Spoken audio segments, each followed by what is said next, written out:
I am sorry, Mylira. Mylira, I'm sorry, baby. I didn't know you had another one. I'm sorry. Good You are morning. totally fine, Grand Rising. How are you? I am excellent, and it'll be perfect to do it like this. Why don't we just get right to questions, or would you like to say something to set it up first?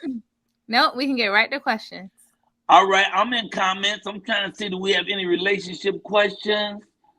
Let me ask you this: when do you know that the relationship is starting to sour? Man, it's when you're honest with yourself, for real, for real. I think a lot of the times, a lot of relationships end up souring when there's a void that's created. So where in the past Mm-hmm. that person may have took you on dates and you didn't have to ask, or they will send you little nice text messages, and then you find yourself getting excited to talk to people outside of the relationship, then you need to Mm-hmm. sit down and say, okay, what has happened? What has changed? So whether that's somebody else that's more intimate, it could be a friend. But when you start to feel that what I used to do with my significant other, I now do with someone else, or I look for other people to feel, that's when you can begin to see, okay, something's off, something's not right. And then that's when that communication becomes important, like sitting down and thinking, well, what has changed? What do I need to do differently? That is the most perfect damn answer. I thought you was gonna have to think about it for a moment, but that was really perfect. I really appreciate that. Thank you. Yay. Wait a minute. Let me get my glasses. Are there any questions down there? Let me see. If not, I got them. Okay, go to the bottom. Go to the bottom. Go to the Not bottom. yet. Not at this fine. But there you go. You got one. Okay. Okay, what is it? I just had. There you go. What do you do? You've been together for 14 years and now you don't have sex. What happens when the intimacy leaves a relationship? What do you do about that? That is such an important question. So, what I tell people is if this is a sudden change, specifically for men, it is best to start with your medical doctor, because there are things that happen medically within the body or hormonally within the body that changes. It's the same thing with women going to your doctor. So if that is something that has been a significant change out of nowhere, you want to start medically first to get cleared. And once you start medically first to get cleared, you might want to talk with your spouse about their expectations. When you first get in relationships, it's like rabbits. And then as the life changes, you get older, body changes, you don't understand, you don't want to talk about it because it's embarrassing. So you want to start actually talking to your spouse about what your expectation is. So what I'll tell people with intimacy, a great rule of thumb is to say an amount of time that is expected each week or each month to actually gauge towards, and two, you can rule Mm-hmm. out anything medically.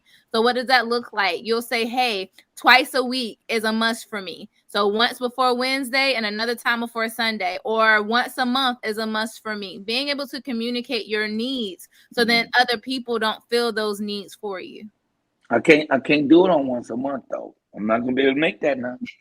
Can't do it. I'm But sorry, I see, but can't do it. that's where the conversation become important, because one person may say once a month is enough when the other person is saying, look, I want it every day. So you really want to communicate your expectations.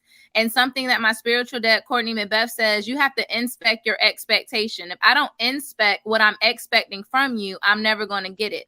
So if I have this Mm. expectation that intimacy is important and I need to have it in this way, whether it's sex, whether it's mentally, whether it's emotionally, I need to actually communicate my expectation so we can inspect, are we going to reach it or not? Well, let me ask you this: how, when you know it's leaving, when you know it's over, I mean, when you feel Yeah. that it's over, um, what is your proper response? Do you just let it be over, or do you try to fight to keep it going, or is it always on the individual case, of course, So I based on believe what's breaking it up? Yeah, I believe it's on an individual case. So I tell anybody, if there's a safety concern there is no thinking about it, get out. If there is I literally like your that. life is at stake, then get out. However, if it's Wait, wait, more wait, of wait, wait, mhm, wait. And what yeah. about if it's crushing your spirit? Get out. And even Like, yeah, even if it's mhm, crushing your spirit, it's a point of before making a movement. And I think we talked about this with Vaughn the other week. mhm. Is really being able to sit back and reflect, why do I feel this way? Is it spiritually crushing because you're triggering something in me that came from other traumas, other people, other situations? Or are you really crushing my spirit because we're no longer a good fit? We're no longer equally yoked.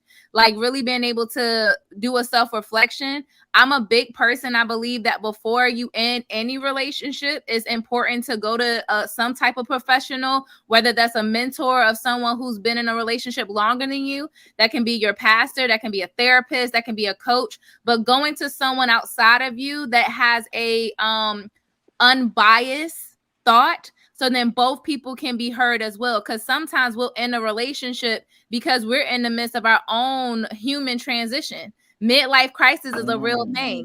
You know, going into a certain age group, you're thinking over your life and it's like, dang, did I settle? If those are the questions, you want to have somebody on the outside helping you process that.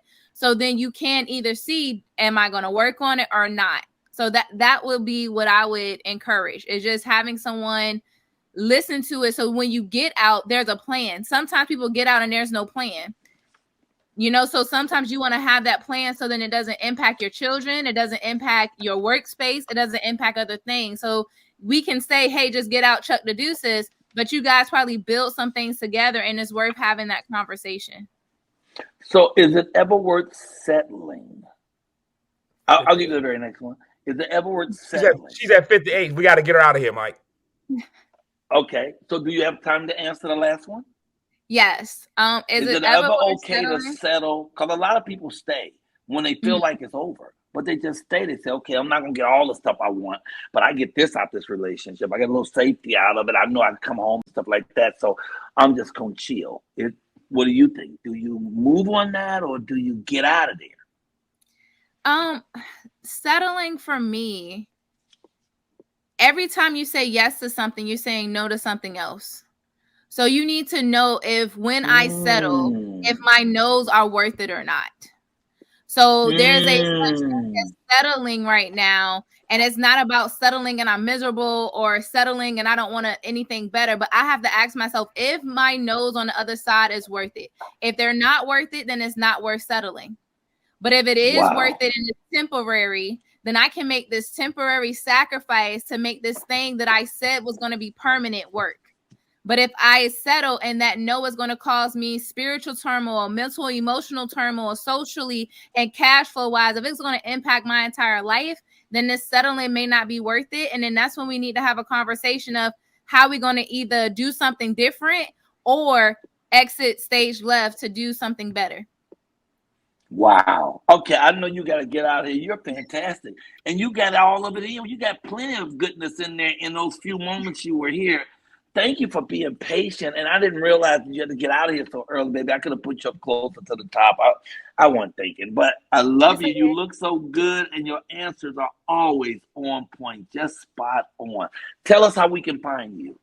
Absolutely. So www.myliratransforms.com, and I am Mylira Transforms on Instagram. I'm Mylira Green on Facebook, and I always leave the Colyar clan with my number 757-609-0694. It is not worth going through this life alone when you have someone that's willing to plug you into resources. So I appreciate y'all, and peace, love, and light. Oh, I just love you. I love you. Love you. Thank you so much, Mylira Green. Mwah, mwah, mwah. Leave us with the woo, woo, woo, woo. Woo, woo, woo. Hey, Mylira Green right here. Wow. The one today was so good. She was so good today. Oh, my God.